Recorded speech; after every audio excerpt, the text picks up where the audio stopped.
قیامت تک لوگوں کو گمراہ کرنے والا شیطان جب اس کی موت آئے گی تو اس کی موت کا منظر کیسا ہوگا؟ ہر مسلمان کو یہ ویڈیو آخر تک ضرور دیکھنی چاہیے۔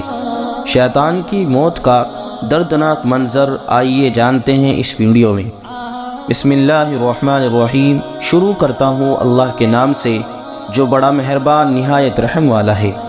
احنف بن قیس رضی اللہ تعالی عنہ فرماتے ہیں کہ حضرت عمر رضی اللہ تعالی عنہ سے ملاقات کے لیے ایک مرتبہ مدینہ منورہ میں جانا ہوا۔ ایک مجمع میں حضرت کعب احبار رضی اللہ تعالی عنہ کو تقریر کرتے ہوئے دیکھا تو میں بھی بیٹھ گیا۔ وہ فرما رہے تھے کہ حضرت آدم علیہ السلام نے وفات کے وقت اللہ تبارک و تعالی سے عرض کیا، یا اللہ میری موت سے میرا ہمیشہ کا دشمن خوش ہوگا، اس کو تو قیامت تک زندہ رہنا ہے۔ جواب ملا، آدم علیہ السلام تم انتقال کے بعد جنت میں چلے جاؤ گے اور وہ ملعون و بدبخت قیامت تک دنیا ہی میں رہے گا۔ آخر میں اس کی موت آئے گی تاکہ ساری دنیا کے لوگوں کے برابر موت کی تکلیف اس کو اٹھانی پڑے۔ آدم علیہ السلام نے ملک الموت سے فرمایا، ابلیس کی موت کا منظر مجھے بھی کچھ بتاؤ۔ فرشتے نے سنانا شروع کیا تو وہ اتنا دردناک تھا کہ آدم علیہ السلام سن نہ سکے۔ فرمایا بس کرو، اب نہیں سنا جاتا۔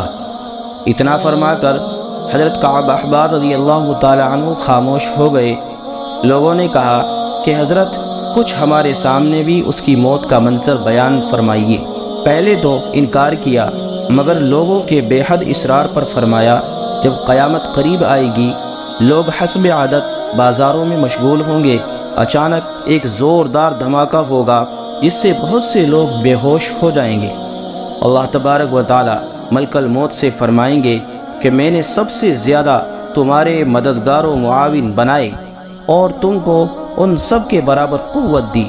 میرے غصے اور غضب کا لباس پہن کر جاؤ اور ابلیس ملعون کی روح قبض کرو اور اس کے ساتھ تمام انسانوں اور جنوں سے زیادہ سختی کرنا، اور مالک دروغہ جہنم سے کہو کہ جہنم کے دروازے کھول دے۔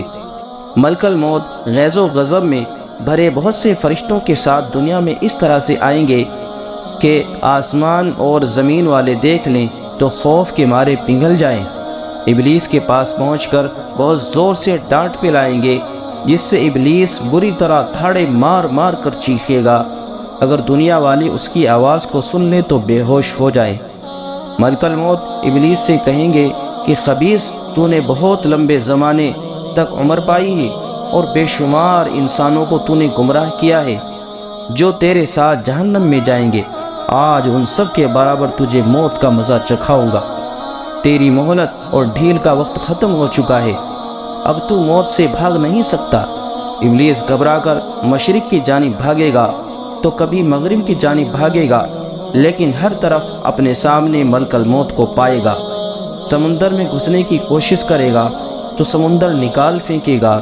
آدم علیہ السلام کی قبر کے پاس کھڑا ہو کر کہے گا، اے آدم، تمہاری وجہ سے میں ملعون و مردود بنا، کاش کہ تم پیدا ہی نہ ہوتے۔ پھر ملک الموت سے کہے گا کہ کتنی سختی اور تکلیف کے ساتھ میری جان نکالو گے۔ ملک الموت فرمائیں گے کہ جتنے لوگ جہنم میں ہیں ان سب کی موت سے کہیں زیادہ تکلیف اور سختی کے ساتھ۔ یہ سن کر تڑپنے لگے گا اور چیختا چلاتا ادھر سے ادھر بھاگے گا، اور جہاں موت آنی ہے وہاں گر جائے گا۔ وہ جگہ آگ کے انگاروں کی طرح سرخ ہوگی اور وہاں جہنم کی سنڈاسیاں لگی ہوں گی۔ ان سنڈاسیوں سے تڑپا تڑپا کر اس کی جان کو نکالا جائے گا۔ آدم علیہ السلام اور حوا علیہ السلام سے کہا جائے گا کہ ذرا اپنے دشمن کو دیکھو کس طرح ذلت و خواری کے ساتھ مر رہا ہے۔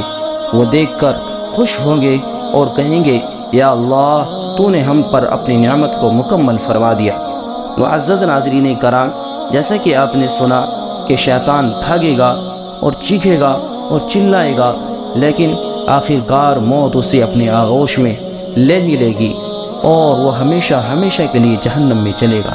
اللہ ہم سب کی شیطان مردود سے حفاظت فرمائے اور نیک اعمال کے ساتھ میں زندگی گزارنے کی توفیق عطا فرمائے۔